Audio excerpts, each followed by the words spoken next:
ਪਤਾ ਨਹੀਂ ਕਦੋਂ ਇਹ ਤੇਰਾ ਹੀ ਭਰਾ ਏ ਇਹ ਗੇਂਦ ਬੱਲਾ ਖੇਡਦੇ ਪਏ ਤੇ ਇਹਨਾਂ ਮੇਰੀ ਗੱਡੀ ਦਾ ਸ਼ੀਸ਼ਾ ਹੀ ਬੰਦ ਛੱਡਾ ਯਾਰ ਉਹ ਭਾਈਜਾਨ ਦਰਅਸਲ ਮੈਂ ਇੱਥੇ ਮੌਜੂਦ ਨਾ 10-15 ਦਿਨ ਵਾਸਤੇ ਨਹੀਂ ਤੇ ਮੌਜੂਦ ਨਾ ਤੇ ਪਿੱਛੇ ਲੁੱਟ ਪਾਣਾ ਫਿਰੇ ਬਈ ਗੇਂਦ ਬੱਲਾ ਨਾ ਸ਼ੀਸ਼ਾ ਨਾ ਬੰਦ ਛੱਡਾ ਮੇਰੀ ਗੱਡੀ ਦਾ ਯਾਰ ਨਵੀਂ ਗੱਡੀ ਮੈਂ ਲਈਏ ਉਹ ਭਾਈਜਾਨ ਮੈਂ ਦਰਅਸਲ 10-15 ਦਿਨ ਵਾਸਤੇ ਇੱਥੇ ਨਾ ਤਾਂ ਕਰਕੇ ਥੋੜਾ ਜਿਹਾ ਵਿਗੜ ਕੀ ਗਿਆ ਤੂੰ ਇੱਥੇ ਨਾ ਇੱਥੇ ਕੀ ਡਰਾਮਾ ਲਾਇਆ ਆ ਤੁਸੀਂ ਇਹਨੂੰ ਕੰਟਰੋਲ ਕਰੋ ਭਾਈ ਇਹ ਗੇਂਦ ਬੱਲਾ ਖੇਡਦੇ ਨੇ ਗੱਡੀ ਦਾ ਸ਼ੀਸ਼ਾ ਬੰਦ ਛੱਡਾ ਨਾ ਮੇਰਾ ਨੁਕਸਾਨ ਕਰ ਛੱਡਾ ਯਾਰ ਉਹ 10-15 ਦਿਹਾੜੇ ਮੈਂ ਜੇਲ੍ਹ ਚ ਰਿਹਾ ਪਰ ਕਤਲ ਉਹਨਾਂ ਮੇਰੇ ਤੇ ਪਾ ਦਿੱਤੇ ਹਨ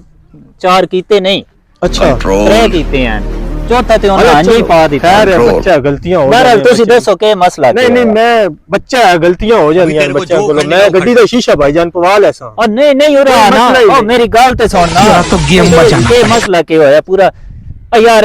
ਗੱਡੀ ਦਾ ਸ਼ੀਸ਼ਾ ਭਾਈ ਤੋੜਿਆ ਨੇ ਏਡੀ ਕੋਈ ਵੱਡੀ ਸ਼ੈ ਯਾਰ ਗੱਡੀ ਦਾ ਸ਼ੀਸ਼ਾ ਭਾਈਜਾਨ ਪਵਾ ਲੈਸਾਂ ਗੱਡੀ ਦਾ ਸ਼ੀਸ਼ਾ ਚਾਹ ਪਾਣੀ ਤੇ ਪਿਵਾਈਏ ਨਾ ਨਹੀਂ ਚਾਹ ਮੈਂ ਬੰਜੇ ਪੀ ਲੈਸਾਂ ਮੇਰੀ ਵੀ तो ही ना ਚਾਹ ਪੀ ਲੈਸਾਂ ਭਾਈਜਾਨ यार ना